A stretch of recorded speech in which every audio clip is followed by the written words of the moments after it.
Welcome to the Sportscast, April 21st, 2021. If you haven't yet, please subscribe in all our channels, YouTube, Twitter, Apple Podcasts. We're now on Pandora. Also, we're on Twitch. Please subscribe there. And if you're listening to any of the podcast directories, especially Apple Podcasts, please leave a rating and review. It will help us out tremendously.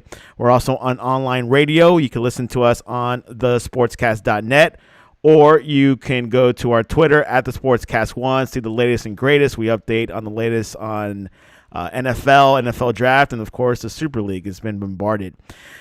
This week is our second soccer show. I never had two soccer shows in a week. I think maybe since the World Cup in 2018. But because of the Super League Europe, we had to make an editorial change. We had to focus on this situation, this tournament that's now disbanded. After last night, six Premier League clubs said, no, we're not doing it. And the other chips have also said no as well. And a special guest today, another American soccer fan, a young leg all the way from Philadelphia. Well, you are on the Sportscast. Welcome. Yeah, thanks for having me, man. Always happy to talk some footy. Before we head into the goods, tell us a little bit about yourself and your involvement with soccer. Well, I am Anthony Chopa. They call me Young Leg. I am a Madrista through and through. Real Madrid is my club. Real Madrid is my home. It's what I bleed. I felt that I was actually committed once I got a tattoo on my back of the Real Madrid crest. My parents were not very thrilled, but I am Pennsylvania's Madrista. So if you want to go through Madrid, you got to go through me first. Do a lot of European football gambling, do a lot of just European football news, just hot takes off the cuff, 2-foot talk, rough takes. It's a rough game. It's a beautiful game, but just an American out here trying to give his wisdom, trying to help spread the good word of the beautiful game throughout America, since it's a taller task than I'd like it to be. And something we were talking about before the show, there's a lot of fans that go to Chelsea, Man United, Liverpool. But I don't see too many fans going to Real Madrid. I think it's a good idea. If you are thinking about choosing a soccer team, Real Madrid would be a good choice.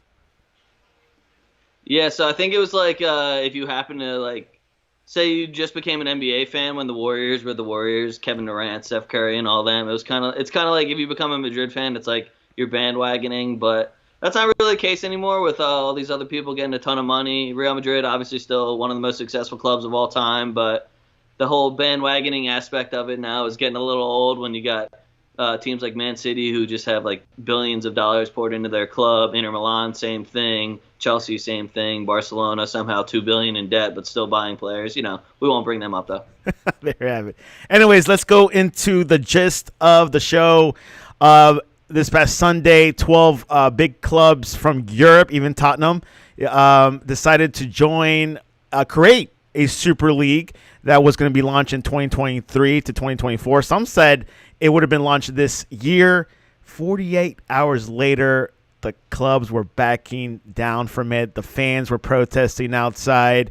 You saw Real Madrid's president going on these rants about, hey, UEFA's not being fair. Last night, 6 Premier clubs backed down. The other clubs have. I believe Real Madrid hasn't yet. Maybe they have, but a young leg will tell us. Tell us your thoughts over it these past couple of days and what you think so far. So the last couple of days in the footy world has been, I don't know, kind of cool to see how the fans actually do affect the game and how we do have a say. At the same time, though, I was a little sickened by the fans because it was yo, guys, this is such a bad idea, the Super League, that you guys are siding with UEFA and FIFA, two of the most corrupt organizations on the planet. The whole thing with the Premier League people talking about killing the game when the Premier League did the exact same thing 30 years ago where they took all the good teams and put them in one league to make more money.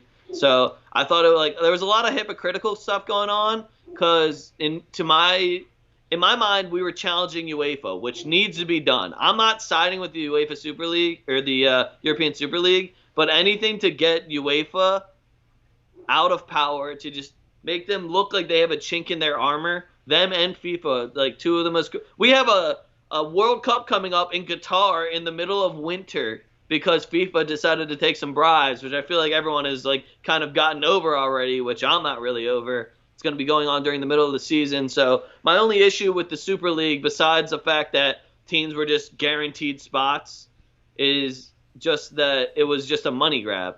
Rather than like, hey, we need to take power away from UEFA, away from FIFA. We need to show that the fans and the players actually have a say. It was just like, well, we actually just want to make $4 billion for signing our name. That was my main issue with it. I still think that another European competition besides the Champions League, I love the Champions League. I love how it's run. Outside the fact of UEFA stealing money from everyone, I just think there's a lot of shady stuff that we need to keep our eyes open to. We didn't save football yet. It's bad people and bad people. There's no good guy in this story where it's just like, oh, the fans are going to be so happy with this. It's like, well, we were used to what was going on, which was the FAs and UEFA and FIFA stealing all the money, and instead the big clubs tried to take it all and fuck over the other smaller clubs. So it's all just kind of a crapshoot. I don't know what the right thing is anymore because we're literally just dealing with bad people and rich people trying to get more power and more money. The Real Madrid president, Florentino Perez, was on this show called The Chingarito last night, and I believe the night before, and he talked about UEFA, how they make a lot of money from these clubs, and apparently these clubs have been losing money, especially this past year with COVID. Do you believe his statements that UEFA has taken advantage of these clubs? Oh, for sure, but it's a business at the end of the day. You got to assume that they're getting their. Nobody does anything for free. Let's get that out of the way right now. Just like all athletes, when we're looking at it, all athletes and all these sports like franchises and businesses, they're all way overpaid. They have a ridiculous amount of money for what is seen as a game, an escape for most people. They do a great job of what they're doing and whatnot, but everything is for money at the end of the day. We call him Don Perez because he really is just like a mob boss. The guy he does whatever he wants. He knows like the kind of power he has. He knows the money he has. He destroyed the 20-year legacy that he built at Real Madrid in the Champions League in 48 hours. And Barcelona and Real Madrid have still not left the European Super League. So it's at the point now where, as a fan, I bleed for Madrid. The players are part of me. The crest means everything to me. So I just want to know where we're going to play next year, because as of right now, I don't know if we're going to be in La Liga. We might get kicked out. I don't know if we'll be in Champions League. Probably get kicked out. They were talking about kicking us out just this year. If we start a Super League, it's only us and Barcelona, which, fuck, I'll watch that. El Clásicos every week? Okay, that's fine with me. I don't mind beating up on Barcelona multiple times a year like that. That sounds exciting, but it's not an actual league. It's just like, hey, I want to pay a lot of money to watch these two really good teams play every week. So they took away the whole concept of the pyramid of football, of like anyone can earn a spot and you got to earn your way up, and they kind of Americanized it, which obviously the Europeans were very upset about, especially when four of the English team owners between Tottenham, Arsenal, Liverpool, and United all have American owners that were for this deal. But Perez being the chairman, it's not a great look for Madrid. I just want to make sure that everyone knows that it wasn't the clubs, it was the owners of these clubs. We saw Woodward step down from United. I think that there's going to be a lot of hell to pay for all of this, and I just hope that everything can work out where we're going to get a fair European competition, and we're not going to see one group of people with all the power and all the money that get to just make all the rules. Because there was changes done that, to me, that kind of ruined the Champions League now once I saw the changes and the $4 billion that they found overnight to help the elite clubs out. Yes, the new format that's going to begin soon is they're going to expand from 32 teams to 36 teams. Anthony, do you think UEFA has to – I mean, will they reform these changes to make it, a smaller competition? I think like the biggest complaint is, look, we don't want to see Budapest versus Madrid. We don't want to see some Greek team against Liverpool.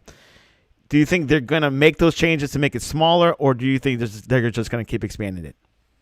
No, they're going to just keep expanding it. And, like, I think for Americans that college football is, like, the perfect example of, oh, well, we just had a national final. Well, then we made it 4 playoff teams. And then it's like, well, if we're going to make it 4 playoff teams, why don't we just make it 8 playoff teams? And it's just going to keep on growing and growing until anyone who's complaining will then be quote unquote satisfied, or at least they'll shut up for a little bit until they realize they're like, dang, remember when it was just two big games with the four best teams in the nation?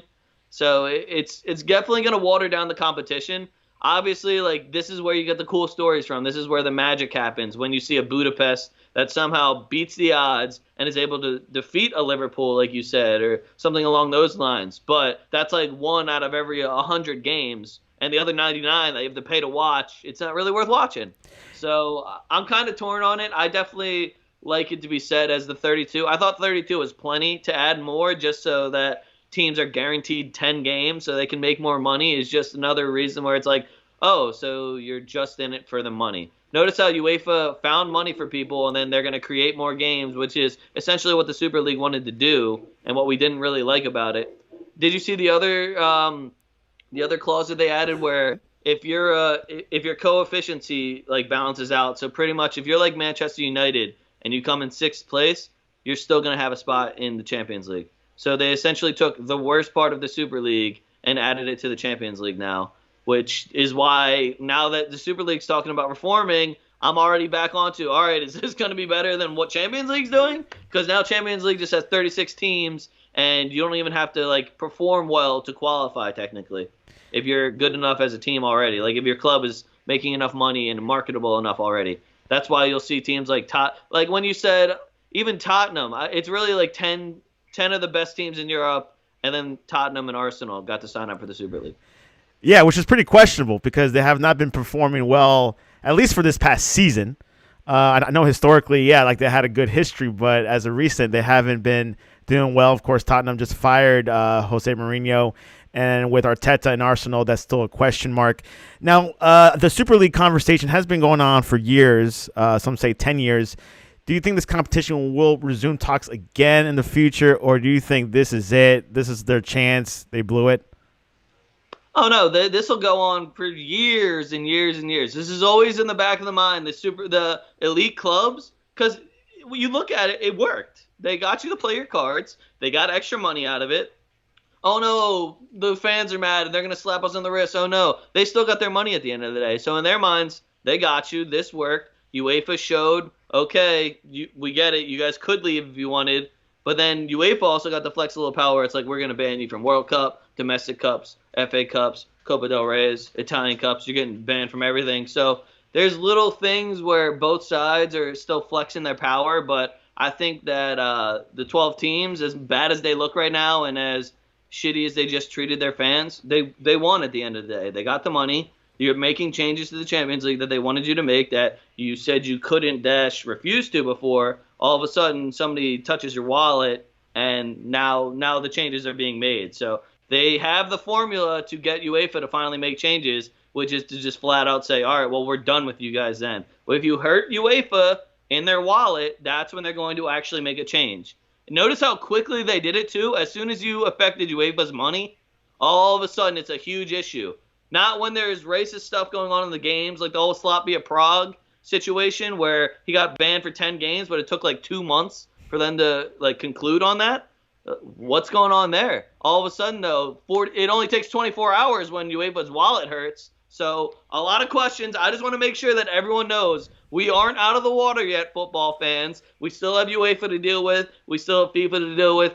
Shoot, even some of the FAs, the English FA, Spanish FA, Italian FA, a little too much power, if you ask me.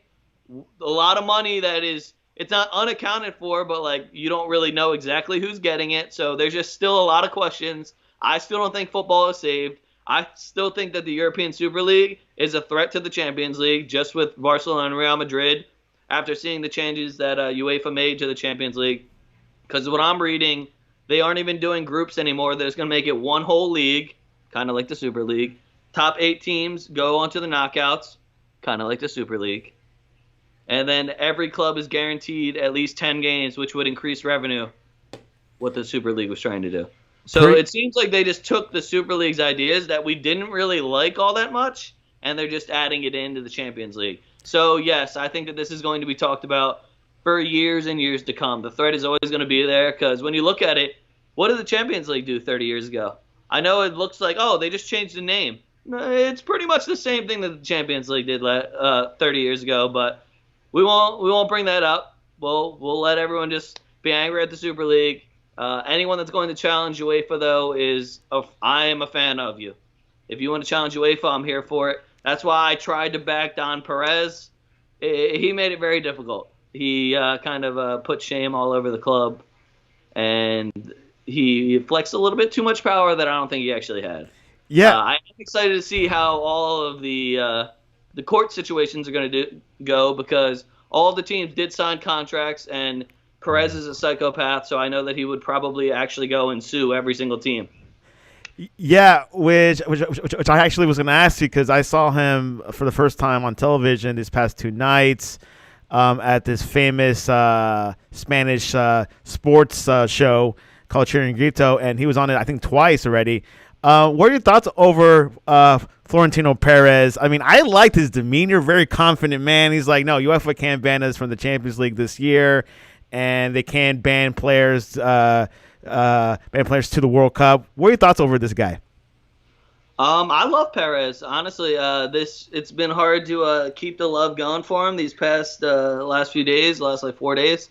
But what he did for the club over the last 20 years, he won us 5 Champions Leagues. He brought us the likes of Ronaldo, Kaká, Benzema, Xabi Alonso, Zidane. Brought in Mourinho, brought in Ancelotti. Like, he's done so much for the club. It's hard to really hate him, but like the fact that this came crumbling down on top of his head, he was the chairman of the whole league, and he was kind of like making the Bernabeu, the new upgraded Bernabeu, was going to be like the home for this league. It's just not a good look. But knowing Perez and knowing the tenacity and the confidence and the power that he does have on top of the wallet, it's hard to see him giving up on it this easily. Like I said, I still don't think the Champions League has it right. They did their reforms way too quickly overnight, and it just didn't seem like the right decision, the ones that they made. So if Perez can get it right, and I know that he will buy the best people to set this up, he'll buy the best people to run it. If Perez can get it right, I don't see how it could possibly go bad. 74 years old. He's also he's the CEO of Grupo ACS, a civil engineering company. So this guy has a lot of experience in business and negotiation. I will not be surprised, Anthony, that this was all part of a leverage move, trying to get, UEFA to meet their demands closer. But I think if it was, a very smart move. Yeah, so I think it's between, like, it was kind of a poker move there, and at the same time, it was just a massive money grab. I'm not going to make them seem like they're super geniuses when it was just like, wait, we can just make all the money ourselves if they're not going to give it to us, because that's exactly what the thought process was. So I'm not going to act like they're like some super geniuses, but at the same time, I do think that their plan did work. Yeah, exactly. There's also pressure for UEFA to ditch the Champions League coefficient safety net. Do you know anything about that? And the young leg left us a bit. My fault. What'd you say? Yeah. There's pressure for UEFA to ditch the Champions League coefficient safety net. You know what that is? So the coefficient safety net is like what I was talking about earlier with if United don't qualify in the top 4, if they meet that coefficient, which is just their marketability and how the league can sell them, they can still make the Champions League, which is the shadiest part about it. That was like the main problem with the Super League was, hey, if you don't qualify high enough, why do you get in still? Why do you still, like, you can't be relegated from it?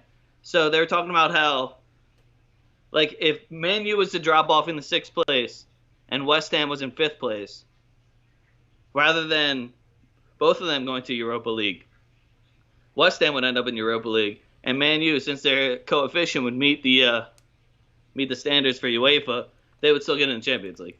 So it's just like little things like that where big clubs still have all the power. So Champions League essentially gave them money and gave them a bigger safety net of you don't have to be as successful in your league to qualify for this competition. So that was the main problem with the European Super League, and now you see them doing it in the Champions League, which is why I think there's still life in the Super League now, because if Perez makes one one change where it's like, all right, we have a qualifying process. You have to do this, this, and this if you want to play in this league. Then it's like, okay, yeah, we'll play in that. Barcelona and Real Madrid are already in it. Might as well go play in that one. Is it me, or do I think Florentino was the ringleader of all this? Oh no, 100%. He's a businessman. He's one of the best businessmen out there. I see He's it, got man. he's got his hands in everything. Great Shoot, demeanor, dude. When I saw him, confidence at 100%. Amazing. Yeah, some of our transfers are just based off of his businesses. Like, he had a new Colombian construction company when we bought James Rodriguez. Like, little things. Little things. He knows what he's doing. Like, I can't knock him for it. He's the president of my club. Like, he's been doing it the last 20 years. Has he made some mistakes? Yes. Does he do a lot of stuff where it's like, whoa, this was for money? Yeah, but at the same time, we're one of the most successful clubs in Europe, and you got to take the bad with the good, which I think we're going to be hearing a lot of people crying like, oh, why aren't we signing more players? And it's like, well, we said we needed money. We tried to do this Super League BS. You guys yelled at us for that, and now we don't have any money. Speaking about signing players, news yesterday, Alaba is going to Madrid. What are your thoughts over that? It's going to help because I do think that if Varane doesn't sign a new deal, we're going to be selling Varane this summer. So that's like a cool at least 70 million. I would put it closer to 90, but that's just me. I'm biased. I think it adds an interesting dynamic because what we have right now is Casemiro at CDM, and he has absolutely no competition. At center back, we have not re-signed Ramos. Varane is talking about leaving, so that leaves us with Militao and Nacho Fernandez as our two starting center backs. There's a few out on loan, but nothing that seems very promising. So even if we were to get David Alba, I think that we would probably end up having to get another center back still. I'm looking at Koundé off of Sevilla to Madrid. Keep that in mind. He's my guy right now. Hey, you got the insight, which I was going to say, you should work for BN Sport to cover La Liga. Yeah, I mean, if they want to pay me for it, my only problem is making sure that I keep my language. Yeah. Appropriate. Which we've noticed in the show, but it's okay. It's okay. Good thing we're on the internet only. Yeah. Yes, so Alaba got signed for a 5-year deal. That's probably a Florentino move right there. So definitely things are going for Madrid. What else does Madrid need to do to keep a winning side on their end? Oh, well, no doubt we need an attacker. The fact that Karim Benzema is a player with the only double-digit goals, I think the next highest scorer is Casemiro, who is our center defensive mid, which is completely unacceptable. We have no backup for Benzema on top of the ridiculous amount of injuries we have this year. I think we're at 56 injuries on the year. Most of our starters now are teenagers. So it's not only depth, but like maybe an entire new medical staff just because they've been so atrocious this year. And I want Mbappe. I think it's no question that we get Mbappe. Also, if you want to sprinkle in Erling Haaland, I'd be all right with that too. Send Hazard over to PSG if we have to. That's fine with me. Speaking about Mbappe, I know they brought that question up to Florentino like 2 nights ago. He was, kind of, cited it off. He couldn't say anything much about it. But what are the chances to see Mbappe in Madrid? Well, he's about to enter the last year of his contract, so they can either sell us him now and make some money off of it, or we'll take him for free. So I'd say it's 100% that he goes to Madrid. It's just a matter of time. Matter of when. Yep. And they need guys. Anyways, Madrid, known for their Galacticos, what Florentino has said he will bring, I think, the third part of the Galacticos soon. So glad to see that Madrid is still in the Champions League still. I believe they're not going to be banned from that, apparently. But so tell us your prediction over Chelsea. Will Chelsea be easier than Liverpool? I wouldn't say Chelsea are going to be easier than Liverpool. I thought Liverpool were missing some key injuries that made them kind of like a Swiss cheese type of team. They were missing Jordan Henderson. They were missing Virgil van Dijk, Joe Gomez. So I'll give them that, where they were missing a lot of key components of their team. They're missing their 2 captains. So that's rough for them. I won't act like we didn't have more injuries than them, because we did. But I think Chelsea are a little bit more put together at the moment. I think Chelsea are playing a good brand of football at the moment. Tuchel's kind of doing his Tuchel thing, which is move the ball, keep possession, wait for the openings. I don't think that's going to work as well against Madrid because we're kind of like on the fly, good at breaking down press, have a really good high press. So to me, I think it probably will end like 3-1 Madrid over the two legs. 3-1 it Excited is. to go to London now. How about Excited to see Madrid and London. not bad. How about the other the other match between PSG and Man City? Who do you have for that? So I have a lot of friends who are Man City fans, and they were very upset with me when I said it was going to be PSG. I think Mbappe is just playing on a whole different level right now. I think he's not really getting the respect because it is in Ligue 1, but at the same time, my man is doing it all by himself. Did you know Neymar's hurt again? I'm not How surprised. is he hurt again? Not surprised. I didn't even know he came back and was playing for him to get hurt again. So I think Mbappe is really showing his true colors here and how much of a problem he is just across Europe. Champions League. I mean, we saw him put up a hat trick at the Camp Nou. He puts up a brace against Bayern Munich. It's hard to deny the kid at this point. And I just don't see anyone on Manchester City that, if Neymar's healthy, is going to be stopping both of them. I know John Stones and Ruben Diaz have been having a good year so far, but Kylian Mbappe is a completely different breed. A comment from our Periscope, Coach Sports Adam says it's okay. They can put a disclaimer on the show at BN Sport. So if they did hire you. Oh, okay. Yeah, that'll make it easy. They see, like, I just need a BN Sports After Dark show. Like, put me on after 10 o'clock, and I'll do that. Paid subscription. Anyways, Yeah. Let's look at the other predictions for this week in the world of soccer. Leicester versus West Brom. Oh, Leicester, easy. I need a Vardy party in my life. Grabby vodkas, grabby Charlies. My man's cold. Get him a penalty at least matters. Come on, man. Which is another club that, once in a lifetime won the Premier League. So, these small clubs could pop up. I'm not saying Budapest will win the Champions League, but anything can happen. Barcelona versus Getafe. Barcelona's going to beat the hell out of them because this is the only competition Barca still has left because they're garbage. Everton at Arsenal. This is the one where I'm torn because both of these clubs have just been severely letting me down gambling-wise. I think it's at Everton, right? No, it's at Arsenal, I believe. Oh, it's at Arsenal? But what difference does it make when there's no fans? There's just something about Arsenal away to me that always is just like, don't do it, don't take it. Even if there's no fans, nope. There's something about that bus ride for them. It's just it makes them a completely different squad. I would literally just go for a double chance here and pick your poison on whatever team. Because to me, I'm not even taking either side. I'll probably just pick a goal scorer. I'll pick like a Dominic Calvert-Lewin's goal maybe, or maybe I'll just get funky out here and just go with a Bukayo Saka goal. There you go. Pick your poison. Newcastle at Liverpool. I think this one's going to be extra interesting. One, take the under. Liverpool hasn't hit an over since God knows when. And Newcastle's been kind of shocking people. Who did Newcastle just beat last week? That was West Ham, right? Yeah, correct, 3-2. And you could tell that FA wanted West Ham to win. If you go back and look at West Ham's goals and Newcastle getting kind of cucked out of a few, you can tell that they wanted West Ham to win. Like, the comeback was there. My man Messi Lingard was doing his thing.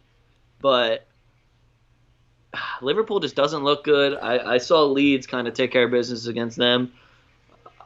I'm gonna pick a draw. Draw it is. That's the first time I hear a draw. Usually people pick the winner, but that's good. It's funny you say that because Liverpool was on a good streak until yesterday. It's like, no, they're back to the old Liverpool about a couple weeks ago. Chelsea at West Ham, London derby. Oh man, this one I think is gonna be a great match. I'm looking forward to it. I'm gonna take the over on this one for sure. And I gotta say, I don't know if Tuchel's ready for the David Moyes masterclass that's coming for him. West Ham, I think this is going to be their bounce back game because people are going to be like, oh, well, do they actually belong in the top four? This is the test, and I'm going to ride with West Ham. I think they can do it. Chelsea's got Champions League football to worry about. I think they have a FA Cup final to worry about as well, so I'm hoping that West Ham can kind of take care of business here. Man United at Leeds. Well, I'm a Leeds guy, right? No idea. How? Well, mostly so when I played for FC Delco in PA. I've heard that team. I've heard of them. Yep. Yeah, humble brag. We're well known. And my one trainer actually played for Leeds, so that's when I was like, oh, cool. Like Leeds are cool. And then like I'm trying to watch them, and they were just always in the championship while I was growing up. So that was the only upsetting part. But Leeds, I just love how everyone hates them. My coach was a player there, so I was just like, all right, Leeds are my guys. I think it's hilarious how much everyone hates them. Like for no reason besides the fact that they were good, they were talking crap, and then they didn't lose like most of the teams in England. They just kept winning while talking crap. So everyone just hates them now. So I'm going to take Leeds in a spread here, probably Leeds +1. And every time there's a Leeds game, I take the over every time because they either aren't going to be able to defend them or they're going to run the score up. Either way, because they can't guard set pieces. And the high press, if it's broken, they're going to get absolutely demolished. Well, that will help Man City a little bit. League Cup final, Man City versus Tottenham. Oh, Man City. Not even. Man City -1. Take the spread. They even fired Mourinho. My only thing is like when Tottenham plays Man City is like, oh, Pep versus Mourinho. Like Mourinho's got a great record against Pep. They have now lost Mourinho. I don't even understand why they fired Mourinho. Like you should have had low expectations for your season. Like he would have got you your one trophy in the cup, but you fired him. So now it's Man City -1. Shoot, I might even take a -1.5. I'm hoping Zach Steffen gets a start for that one. Shout out my guy. Which you know. Yeah. Which I heard Mourinho got fired because he was arguing with the Tottenham front office over the Super League. I heard it had nothing to do with the Super League, but that was also the club statement, which if I was a club and the coach was trying to tell me about the Super League and then quit over it, I would just make up a story about, no, we fired him because he's just not very good. Because, I mean, they do have evidence that he wasn't very good. Yeah. Yeah, Mourinho is going to be interesting. Where do you think he'll coach next? I mean, if the Super League happens, I saw a post and was like, Jose Mourinho leads Brighton or Aston Villa to the 2024 Champions League final. Like, I think that would be cool if something like that happened, if the Super League actually did happen. But where he coaches next, I'm hoping he goes over to Italy. I think we need to see him back over in Italy. I think he needs to go to like Milan or like Napoli to piss off Inter fans the way that he pissed off Chelsea fans. That would be a good spot, because Italian clubs are known for their defensive-minded soccer. So we'll see how it goes. And finally, where will Real Madrid land in the Liga table at the end of the season? Oh, #1. We'll end up winning, so that's just what we do. All right. There you go. DNA. Love the confidence. And Twitter poll question of the day. Favorite time in kindergarten? Options are math, reading or writing, snack time, or nap time. Snack time. Yeah, I voted snack time. Snack time. And snack time. It's the best snacks, man. Hey. I always had Dunkaroos. Like, well, snack is winning 50%, nap time 33%, reading and writing and math both are tied at 8.3%. Whoever voted for them, just know that you're a nerd. Because top 4 is like it's naps, recess, snacks, and then gym class. And if you voted for anything else, you're a nerd. All right? I just want to put that out there. And they're probably a Barcelona fan, probably. Yeah, true. That's true. Anyways. Yeah, an accountant and a Barcelona fan. Exactly. Anthony, what is the best way to reach you online? And also tell us about your website and your podcast. So my podcast is called 2 Foot Talk. Ooh, thunder. My podcast is called 2 Foot Talk. It's just hot takes, recapping all of European football, all the headlines, all the transfers, all the domestic club action. We also do a gambling show every Wednesday night, 7:30 on Twitch, twitch.tv/youngleg. We're on the Zach Steffen Gambler of the Year competition. So I'm actually in the lead for this. And since I'm in the lead, I'll probably end up getting a belt because I won and I'm going to pick the trophy. So belt it is. You know what I mean, guys? But if you want to reach out to me, at a young leg on Twitter. DM me if you need a gambling pick. I also have a Discord that has gambling picks every single day. My man Vic's in there, a parlay genius. My man has made thousands of dollars off the parlay, so just make sure you check me out on all social medias at a young leg. And you can reach us at the Sportscast1 on Twitter or at thesportscast.net for the latest and greatest. Tomorrow we got Victor Arocho covering some more NFL draft coverage. And this Friday we'll have an NFL recap of the week. There's always NFL news every week over free agency and also some draft news, see where things are pointing. Before we go, Anthony, what's your take on the MLS? So I know people are mad about the Super League. Same thing with MLS. Just make it an open system. Make it an open system. Make it really competitive. Give little teams a shot. Stop making teams pay $250 million in franchise tags just to get in the league. And growing. Do that. Doesn't really make sense. I do agree. We'll see what happens. Soccer is brewing. I'm an Inter Miami fan as of this week. Oh, so, there you go. That was a good pick. And you're a Union? Or you're a Philadelphia Union fan? Yeah, I follow Philly Union. That's the only Philly team I'm actually I root for because I was there when they were made. It was always cool.